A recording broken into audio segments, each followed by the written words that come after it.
The continuation dot make buco.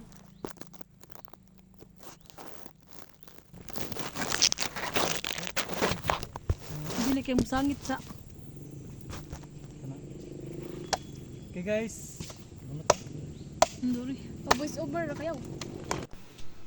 buko is life or giving the good health for our body. Mas maganda talaga pag buko dahil mas marami yung minerals na ating na-take sa ating katawan. Kaya kayo mga kalods, mga ka-idol, kailangan natin mag-inom ng buko at kumain ng laman dahil yan ay mag-cleansing sa ating katawan at good health din sa atin.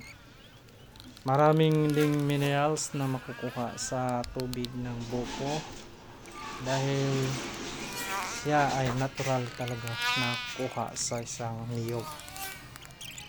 At kayo guys, abangan natin yung tingnan nyo na lang yung video natin sa hanggat huli dahil kung paano tayo magawa ng buko salad. So yan guys mga kalods, preparation yan para sa aking +1. Salamat sa Panginoon na binigyan niya ako ng magandang buhay dito sa mundo. Uwang? Kita pa rin yung lahat ng mga kuha ng ating Panginoon. At lalong lalo na ay hindi natin makakalimutan salamatan ng Nambong ating talpo mga sila. magulang dahil sila lang yung nagpapalaki sa atin hanggat tumanda tayo. So ngayon mga ka-idol, mga kalods, yan yung buko, inisa-isa yan. And then isa-isa lang natin na pag ano sa Tustos na murag taka-takaan ra, way prato. buko para ano maganda yung kuha ng ugat. So yan yung mga ingredients natin mga ka-idol, mga kalods.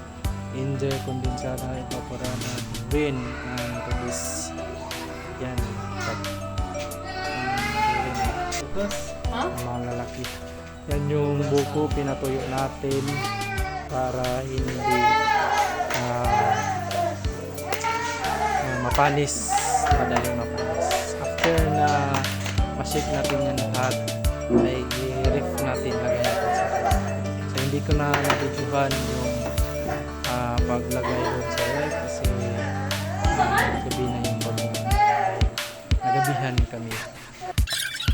Hapon na kasi kami nagpunta doon sa bukid para magkuha ng buko ng mga ka-idol ng kalods. Palanggana yung tawag sa amin yung ginamit namin sa hinaluan ng buko dahil wala kaming stainless na mapubay dahil mahal yung bibili. And then yan yung isa-isa ko lang gamit ng kutsilyo ang pagbukas ng mga dilata. Yan yung tudis, malaki na tudis, salad yan. Yun yung anak ko guys, mga kalods na sinusunod namin sa at wala akong masasabi sa lahat ng mga taong nasa paligid, nasa harapan, sa likuran at lalong lalo na sa minamahal ko sa buhay. Sila lang yung nagpapasaya sa akin, yung lahat ng mga tao sa kapiligiran na nakita natin nakapaghalubilo sa atin ay nagpapasalamat ko dahil tayo ay maganda magparang ka. So buhay natin ay hindi natin hawak at salamat kayo sa dahil sila yung nagbibigay ng lakas sa atin at mga iba't iba pang magandang kuhan natin sa atin sarili. So yan mga ka-idol, mga ka-loads, sinalo na natin yung buko. Di nilagay natin yung duri na 3 na lata. And may lang kasi yung kutsilyo yung pagbukas ko sa baka masugatan tayo dun dahil matulis yun.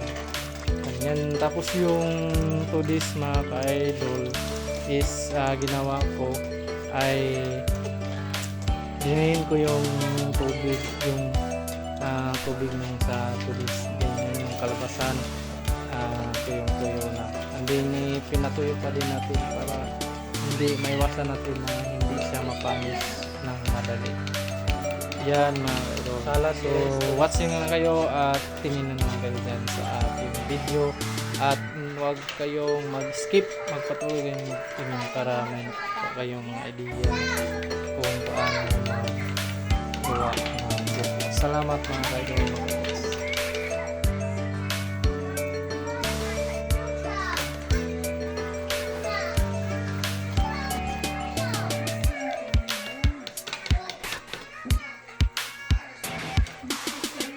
Ikaw na, ikaw.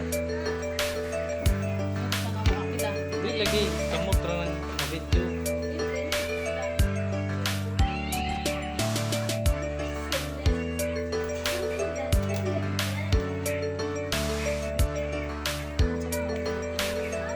Pasok mga video kayo.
Thanks for watching .mg Call Odds.